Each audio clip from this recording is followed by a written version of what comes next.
Hola, hoy vamos a hablar de los tipos de fijación de CO2. Bueno, primero que nada tenemos que saber qué es la fotosíntesis. La fotosíntesis es la creación de energía de las plantas por medio de la fotosíntesis, donde aprovecha la luz solar, el agua y el CO2. Existen dos fases de la fotosíntesis, que es la luminosa y la oscura. La luminosa es durante el día y prácticamente consiste en la sintetización de ATP y ADP. Y la nocturna, consiste en la sintetización de glucosa y la fijación del CO2. Existen tres tipos de plantas de acuerdo con los mecanismos de asimilación de CO2 de la fotosíntesis. Plantas C3, C4 y CAM.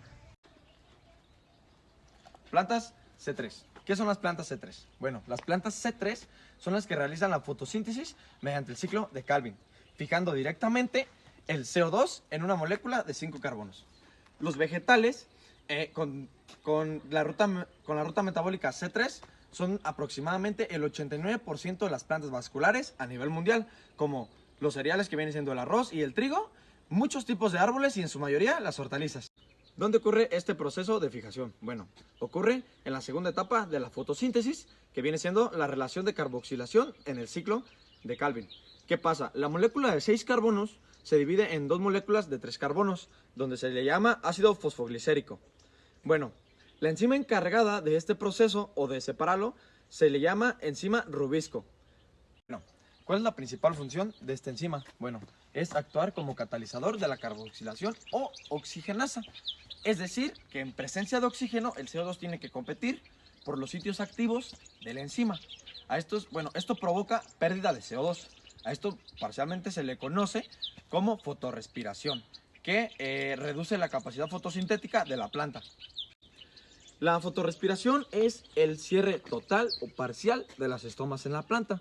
Esto provoca pérdida de ATP, pero la fotorrespiración se ve favorecida en las plantas cuando la planta se ve sometida a un estrés hídrico o salínico.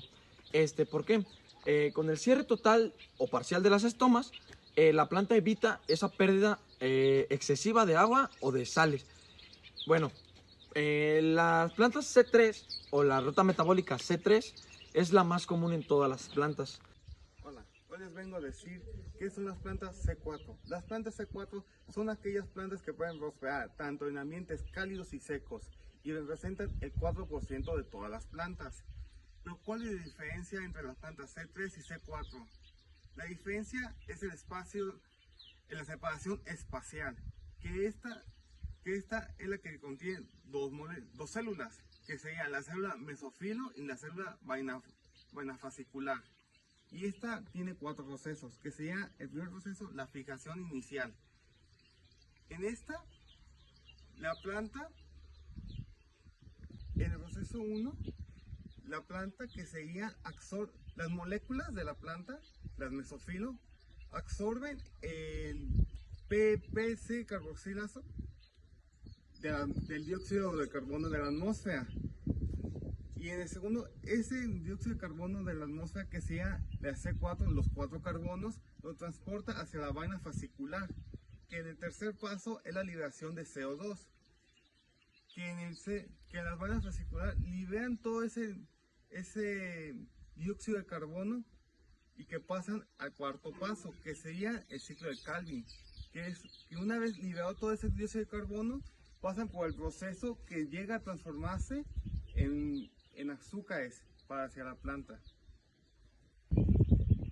Las plantas C4 tienen dos ventajas.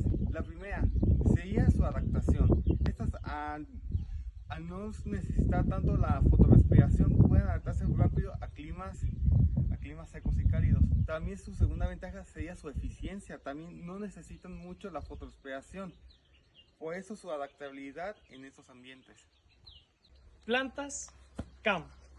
Las plantas CAM, a diferencia de las plantas C3 y C4, estas inhiben la fotorrespiración y también estas básicamente evolucionaron con el paso del tiempo para soportar ambientes de extremada sequía, extremados cambios de temperatura y cambios de clima básicamente.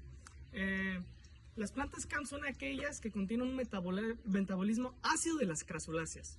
Esto quiere decir que soportan cambios climáticos extremos y pues incluso bajas, pues soportan muchas sequías. Estas contienen un ciclo circadiano. Esto quiere decir que es un ciclo biológico que se repite cada 24 horas, esto permitiéndoles sobrevivir a cambios climáticos de luz y temperatura. Estas contienen tejidos suculentos o células suculentas. ¿Qué quiere decir esto?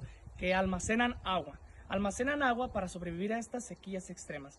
Entre sus características están que pueden abrir sus estomas durante la noche para hacer el proceso del CO2. También que tienen su proceso de día y su proceso de noche.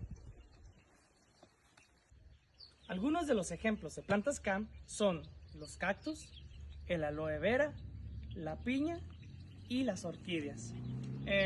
Entre otras de sus características están que estas básicamente, como ya les comentaba, tienen células o tejidos suculentos.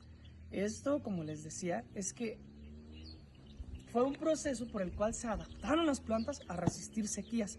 ¿Por qué? Porque al ser suculencia, en tejidos suculentos, ya sea de tallo o de hoja, reservan agua, tienen una reserva más extensa de agua. Entre alguna de su importancia es que básicamente, pues estas se adaptaron con el paso de los años, evolucionaron a tal punto de resistir cambios climáticos muy extremos. Las plantas CAM se pueden considerar como las plantas del futuro. ¿Por qué las plantas del futuro? Porque son plantas que se han adaptado y han demostrado ser capaces de sobrevivir a ambientes más extremos. Pues estas fueron las plantas C3, C4 y CAM. Muchas gracias por ver.